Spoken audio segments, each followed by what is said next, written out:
G'day there guys, it's your main man Markee, and welcome back to the am I the asshole? Let's go. Would I be the asshole for kicking my roommate's mum out?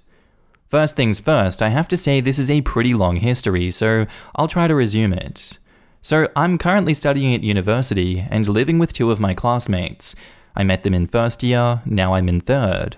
Let's call them A and T. T has been a very lazy person since I met him. In September, T was unfortunately diagnosed with a testicular tumor, yet to confirm if it is benign or malignant, and his mum came to the flat 2 weeks before the operation. She told us that she was only staying for 2 to 3 days. Here the problem started because she was living as if she was in her own house and not taking us into account. For example, we couldn't even watch TV at night because she was already watching it. Not only having her at the flat, his father and his brother came to the flat as well. It's important to know that the flat is only accommodated for 3 people. We were, and we are, deprived of any liberty. We have no privacy, and last but not least, the electricity bill is going to be massive because here in Spain, the light price is increasing day after day. Once the operation came, instead of going home in order to recover from the operation, they decided to stay at the flat. The university made an exception and allowed online classes. He only went home when we had to present some work in front of the class just to read it instead of studying. A and I were pretty happy because they had finally left, but just our luck. T's mum came 2 weeks ago and she's been staying here since then. My other roommate and I have been talking and we think this situation is unsustainable. The problem is that when we try to talk with her, she always comes up with the tumor and tells us that T has lost his appetite and that he's in a pretty bad situation, which is completely a lie because he's able to walk by his own and he also goes out with us. We think that T is living like a king and he doesn't want his mother to leave because she does every chore that he has to do, but we can't stand it anymore. So would I be the asshole for kicking her out? Now in the comments, I'm pretty sure if this is university-owned housing, non-students cannot live there. Not the asshole. Reach out to your housing boards to report the situation because this is absolutely crazy. You should register your concerns with the university/landlord and let them take it from there. It shouldn't fall on you or A to remove her from the premises. Sorry to hear about his diagnosis, but he should be recovering at home, not inconveniencing everybody else in a shared living space. Not the asshole. Not the asshole. You signed up to live with your roommate, not his mother. Also, if they are close enough to continue dropping in and staying over like this, then they are close enough to have brought your roommate home instead. Super inconsiderate. Make them leave. You would not be the asshole. She does not live there and it's time for her to leave. If she can't be apart from her son, then both of them should leave until he's recovered. And now onto the update. First of all, I would like to thank all of the people that commented because it gave us courage enough to face the situation.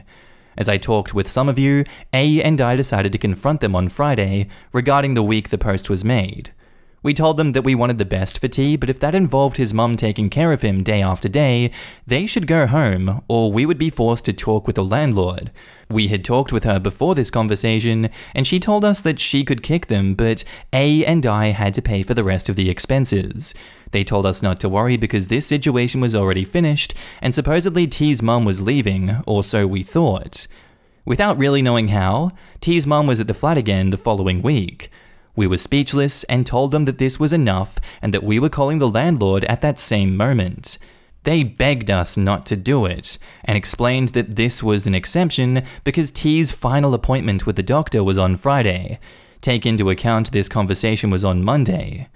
We, being the soft-headed people that we were, told them that it was okay, but on Friday, T's mum had to leave obligatorily. When Friday came, a friend of mine who lives in a city 40 minutes far from where I live invited me to a party. I agreed and told T and T's mum that I was leaving for lunch and we wouldn't come back until Saturday afternoon.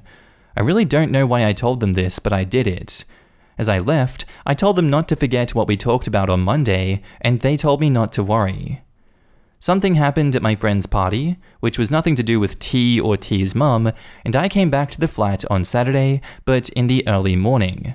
At about 10 AM, a loud noise woke me up, and it took me a few minutes to focus because I'd slept for 4 hours. The loud noise was the voice of T's parents arguing about how T's mum abandoned T's dad with her parents. T's family lives with T's grandparents. T's mum said that she needed some alone time just to think about things, and she didn't know if she loved him. Of course, they thought that I wasn't in the flat because of what I had told them earlier. I was boiling with anger and got out of my room. What a picture their faces were. And I told them, "So, what's all this about, huh? Get the hell out of my flat or I'll call the landlord immediately." They shut up and went home. It turns out that T's mum's thinking space was our flat all this time. Now in the comments, the truth came out. T's mother was obviously taking advantage of what she thought was a free place to live while separating from her spouse. T was probably in on the deception too. While I'm sorry that T was dealing with a tumor, his mother's presence in your flat was never necessary. Good for you for booting her out. Honestly, if the expenses for the rest of the semester are divided by 2 instead of 3, I'd send the bill for the overage to her as payments in arrears for the rent and expenses related to her unwelcome tenancy. But T is still living there? OP says yes, but we will take actions on the next quarter because we found a new flatmate who is willing to live with us and hopefully he won't drive us crazy. Dude, you don't have a T's mum problem, you have a T problem. Call the landlord and stop bluffing. OP says, I know. We wanted to give him the benefit of the doubt, but we are taking actions. I couldn't write it because of the character limit. Wow, that's unbelievable. She took advantage of you and A. I'm glad that you wised up and kicked them out, including T. I'm a mum, my kids are already adults, and I would have taken my child home to recuperate from the surgery or any illness, not stay at the apartment with roommates because knowing there were roommates around, that could impede my child's recovery. So I'm glad to hear the whole thing. She is a piece of work. From now on, no more of any of your roommate's parents. Send your roommate home to his or her parents to recover, just in case. And OP replies, that is what everyone would have thought. It seems common sense does not apply for these people. Am I the asshole for accusing my daughter's mother of making me a deadbeat? So I, 44 male, am fairly well off. I'm high up in the company where I work, and money is no problem for my wife, 33 female, and 2 kids. When I was 17, I wasn't the type of person that you'd want to be a father. My own father was a terrifying presence. I almost flunked high school. My high school girlfriend Sophia left me after I got held by the cops one night, and in a double whammy, she moved to Scotland with her dad for university in Edinburgh. Sophia was pregnant and never told me. She never kept in touch, and I wasn't really looking her up in Scotland. I feel like I had a right to know. Ironically, her leaving made me get my life together, and I did very well in university. Sometime when we were 18, she gave birth to my daughter, Inessa. Well, Inessa knew who I was, and so she decided to contact me, telling me I was her father. Sophia and Inessa had moved back to the country, different city, and I flew out to meet her. I saw a picture of her after she contacted me, and she looks just like my mother, so no need for a DNA test. I avoided seeing her mum, and I spent all the time that I could with her, getting to know her, and learning all that I had missed. Here's the kicker. I gave my kids the best life possible, but she struggled her entire life. After Sophia's dad died, they had a bad time in Scotland, and even briefly moved in with her mum to Russia. They're doing good now, because my Inessa's got a great job in the same field that I started out in. It made me sad. I could have provided for her. She could have gotten into the fancy schools that my kids go to. She could have gotten new shoes, clothes, games every birthday and Christmas. She didn't even have her father to teach her how to drive. I didn't even pay child support. It makes me upset that I didn't do right by her. When I met her mum again, it was intense. I laid out everything I wrote in a calm manner, and my daughter made me leave as her mother was going to cry. I met Inessa the day after when I left, and we've talked every night since, but we haven't brought that up. My wife told me that I was an asshole to tell her mother that and demanded I apologize, but I couldn't help but feeling like I wasn't wrong. However, a few days ago, my wife told me that she's pregnant, and she talked to me about the situation in terms of, what if I passed away before my child was born, and since then, I have felt like a major asshole, because Sophia did a much better job with Inessa than other single parents that I knew like my own father. So am I the asshole? Now in the comments, might get downvotes, but you're the asshole. Think about her perspective. By your own admission, you said that you weren't the type of person someone would want to be a father. You were failing school and being held by cops. She was young, pregnant, and most likely scared of her future. It took her leaving to get you to decide to get your life on track. I know being told that you had a daughter was a shock, but would you really have provided for her being a teen dad? Apologize to them and just make the most of what you have. You now have the opportunity to spend time with your daughter. If you keep harping on the past, then you will hurt your daughter. Agree. He is in a better state now to raise kids, but he was not at the time he was a new father, or probably for many years afterwards. He needs to acknowledge that to her mother and apologize. This is so whack. He deserved to know that he had a kid out there regardless of whether he was a perfect parent.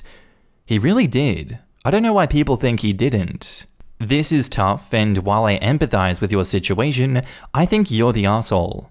You were focusing on your rights and what happened in the past instead of how to build a relationship with your child going forward. Fighting with her mother over what she should have done when she herself was a child is not going to make things better for Inessa or anyone. What are you talking about? If genders were reversed here, this would almost be considered a kidnapping. He has every right to wish he was a part of his daughter's life and to know of her existence. The mother may also have her reasons.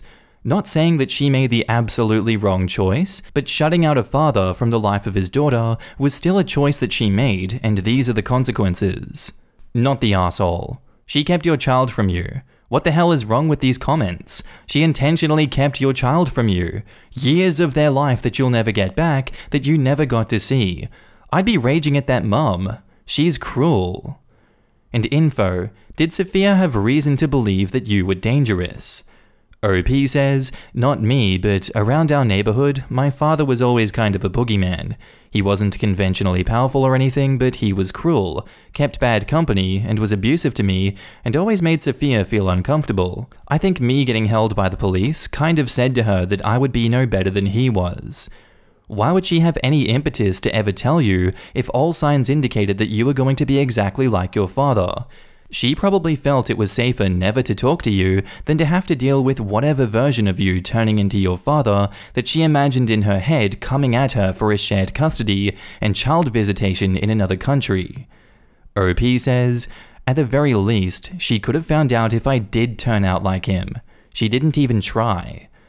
And you could have gotten your act together. Checked in on her and apologized for being an asshole when you were a kid and whatever part you may have played in her leaving the country and cutting you off. But you didn't. I'm not sure why you deserve more consideration and effort than what you gave her. Sounds like you haven't changed as much as you think you have. And how exactly would he have checked in on her when she moved to an entirely different country 27 years ago? Why would he ever think to do so when he had no idea she was pregnant? There are grounds on which to criticize OP, but this is a crap take. And now onto the update. I figured that I'd post an update since I've met with my daughter Inessa and her mother Sophia again. I went to the city that Inessa lives in for a business trip, and she agreed to meet me. I went to Sophia's home and took the time to talk to Sophia while Inessa was changing. I did what most of you and my wife recommend and apologized to Sophia. I told her that I was hurt I couldn't be there for her and Inessa, but that she did an incredible job, better than I would have been able to do before I got my life on track, and I admire how much stronger than me she is for doing it all despite all she faced. This brought tears to her again, but thankfully she hugged me and forgave me. She then apologized to me for not telling me when I was older, but told me that at first she was afraid of my father and later on didn't want to disrupt my life. I told her it didn't matter, and all that matters is Inessa and her happiness. When I went to dinner with Inessa, I gave her an old photograph of my mother as a gift, and she thought it was some old-timey photo of herself at first, because they looked so similar. I told her about my own terrible father, and why it hurt me so much that I didn't get to be there for her, because I had this notion that it's a father's duty to always help his child, guide them, teach them, and love them, and they're a failure if they weren't. I told her that I was sorry that I made her mother cry, but know now that she was a better mother and father to her than I could have been at that time. She also forgave me, and when she called me dad, she'd just been saying father before, which was still adorable because of a mix of a Russian and Scottish accent. For the first time as she hugged me, it was the best feeling in the world. Although I'd booked a hotel for the night, Inessa insisted that I stay with her and Sophia. We wound up staying for hours watching old home movies of Inessa as a kid, which she'd converted into digital from tape somehow, and even though I couldn't be there for any of that, I do feel a bit better about it. Before I left, I promised Inessa that I'd always be there for her, and if she ever needed anything, to just ask me, and I'd take a flight to see her that day. When I got home, my wife told me that I did the right thing in apologizing to the both of them, and that I should see her for Christmas, and that our kids would be fine without me for once. So I thank you guys for recommending that I apologize. It feels like a weight has been lifted, and I can be there for Inessa without regrets. Now in the comments, a happy ending to a sad story. Do your other children want to meet their half-sister and connect with her? Does Inessa want to meet them? OP replies, Inessa has a fear of flying, particularly because she flew so much between Edinburgh and Moscow as a kid, and admitted that it was hard for her to move from Scotland to Vancouver because of it. So unfortunately, she's not going to fly over Canada to Ontario anytime soon. Maybe sometime next year I'll bring my family out to Vancouver, since she's said she'd rather meet everyone in person than on the phone. I'll probably make a habit of visiting as often as I can though. And what about your other children? What do they say? Are they excited? OP says, I don't know if either of them really understand yet, other than they have a big sister on the other side of the country. My daughter Zahira is 7, and I think she's more curious and a bit excited since she's asked about Inessa. My son Jazz is 4 and is a bit more confused as to who this new big sister is. I think actually meeting her, whenever it happens, will clear everything up for them. I gotta say, one thing this whole pandemic has showed me is that Zoom is a wonderful thing.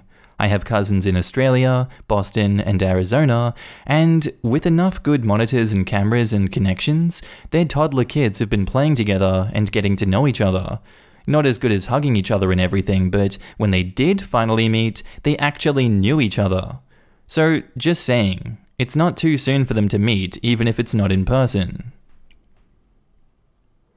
And that's where I end today's episode, guys. I really do hope you enjoyed. As always, I hope you are having a lovely day. Do not forget to drink water. To be honest, I'll be honest, I don't think anyone in the history of this country has ever drunk as much water as me.